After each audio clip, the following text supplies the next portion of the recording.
Hello friends, आज हम फिनोलॉजिकल events के बारे में बात करते हैं। फिनोलॉजी जिसे आप इस तरीके है जैसे लीफ निकल रही है, फ्लावरिंग हो रही है, फ्लावरिंग हो रही है, फ्रूटिंग हो रही है या फिर सीड का डिस्पर्सल हो रहा है। तो ये सारी हमारी हम इन्हें फिनोलॉजिकल फेस कहते हैं।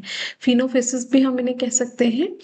अब जो हमारे फिनोलॉजिकल इवेंट्स हैं या फिर जैसे फ्रूट का निकलना, फ्लावर का निकलना और सीड का डिस्पर्सल होना, तो ये सारे हमारे क्लाइमेट पे डिपेंड करता है। जैसे जस्ट लाइक कि एक एग्जांपल हम लेते हैं कि जैसे टेम्परेचर बहुत ज़्यादा राइज कर रहा है या फिर रेनफॉल हमारी बहुत कम है, तो उससे हमारा जो प्रोडक्शन है फ्रूट्स का या लीफ का, उस पर बहुत ज़्यादा इफेक्ट पड़ता है।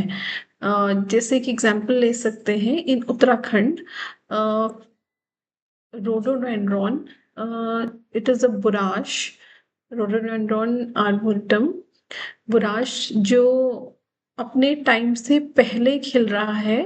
तो उसमें हमारे जो क्लाइमेटिक कंडीशंस हैं वो बहुत ज़्यादा चेंज हो रही है। हमारा टेम्परेचर राइज कर रहा है, तो उसकी वजह से ये वेरिएशन आ रहा है। समटाइम हम जैसे कि जैसे पॉलिनेशन है, फर्टिलाइजेशन है, ये सारा भी हमारा जो फिनोलॉजिकल इवेंट्स हैं उसके अंदर ही आएगा। जैसे कि पहली सीरीज में हमने देखा था कि फाइकस की फ्रूट के बारे में हमने बात करी थी, तो यहाँ पर भी हम एक एग्जांपल फाइकस का ही देना चाहेंगे कि जिससे जो फाइकस के फिनोफेसिस, जैसे अभी मैंने आपको बताया था कि फिनोलॉजिकल इवेंट्स को हम फिनोफेसिस भी कह सकते हैं। तो फाइकस की जो फिनोफेसिस है उसमें अगर हम लीफ फॉल की बात करें, तो जर्नली फाइकस की स्पीशीज में जो लीफ फॉल है वो कूल ड्राई पीरियड में यूजुअली रहता है, जो रेनफॉल और टेम्परेचर से नेगेटिवली कोरिलेट करता है।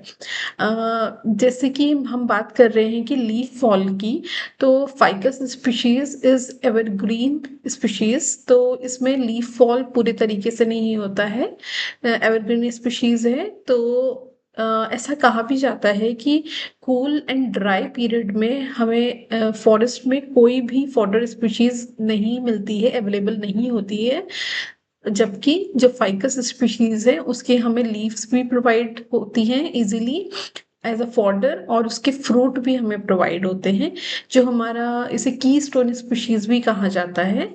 तो इसीलिए इसे की स्टोन स्पीशीज कहा जाता है कि ड्राई पीरियड में भी हमें मिलता है।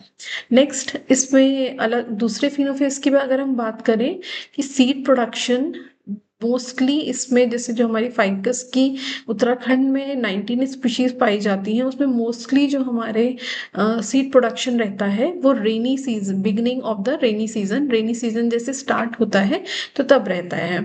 अब जैसे हमने इसमें बात भी करी थी पहली सीरीज में कि जो पॉलिनेशन होता है इसमें वॉस्प के कारण से होता है, बट इनकी जो लाइफ है वो बहुत शॉर्ट रहती है। जो हमारी फ्रूटिंग स्टेज इसमें पहले आती है, देन फ्लावरिंग आती है। तो फ्रूटिंग से फ्लावरिंग स्टेज के बीच में इसमें वॉस्प एंटर करते हैं, देन फर्टिलाइजेशन एंड इन्फ्लोरेसेंस बनता है, फर्टिलाइजेशन होता है, देन सीड बनते हैं, और फिर जब जो इनका डिस्पर्सल होता है तो वो वॉस्प भी बाहर निकल आते हैं। तो उनका जो लाइफ स्पैन है वो बहुत शॉर्ट पीरियड का रहता है। तो जो फिनोफेसिस हैं वो फाइकस की रादर देन अदर स्पीशीज बहुत ही कम इसे स्टडी किया गया है। तो मैं मेरा जो आज का लेक्चर है ये इसी पे फोकस है कि फिनोफेसिस बहुत इम्पॉर्टेंट है, बट फाइकस जो इतनी इम्पॉर्टेंट स्पीशीज है फॉर आवर फॉरेस्ट, अपने एनिमल्स के लिए भी और ह्यूमन बींग्स के लिए भी बहुत इम्पॉर्टेंट है, तो उसमें इतना ज़्यादा काम नहीं हो रहा है। तो मैं ये चाहती हूँ कि इसके जो फिनोलॉजिकल इवेंट्स हैं उन पे ध्यान दिया जाए कि कब इसका सीड आ रहा है, क्योंकि अगर हम उस पर टाइमली ध्यान देंगे तो जो हम बोलते हैं कि हमारी स्पीशीज एक्सटेंड हो रही है, धीरे धीरे कम हो रही है नंबर ऑफ स्पीशीज, तो अगर हम इन सब चीज़ों का ध्यान रखेंगे तो हम बहुत सारी स्पीशीज स्पीशीज़ को बचा सकते हैं।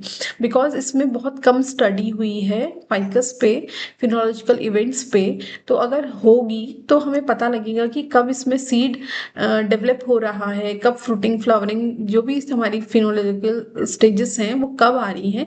तो अगर टाइमली हमें पता लगेगा कि इसमें इस टाइम पे सीड बन रहा है, तो हम टाइमली उसे कलेक्ट करेंगे और फ्यूचर में हम नंबर ऑफ ट्रीज उससे बना सकते हैं।